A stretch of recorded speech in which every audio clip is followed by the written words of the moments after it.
क्या आप जानते हैं कि ज़मीन सूरज से इतने कामिल फासले पर है कि अगर ये फासला सिर्फ 10% कम हो जाए तो सूरज की गर्मी हमें जलाकर राख कर देगी, और अगर यही फासला 10% बढ़ जाए तो ज़मीन पर हर चीज़ बर्फ़ बन जाएगी।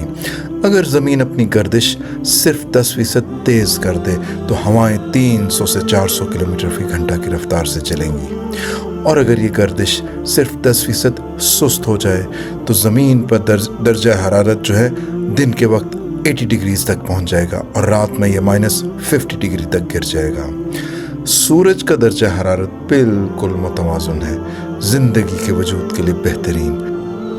चाँद की कशिश ज़मीन के झुकाव को मुस्तहकम रखती है ताकि मौसम कायम रहे। ज़रा सोचिए, अगर ज़मीन, सूरज और चाँद इतने कामिल निज़ाम में जगड़े हुए हैं तो क्या ये किसी खालिक के बगैर मुमकिन है?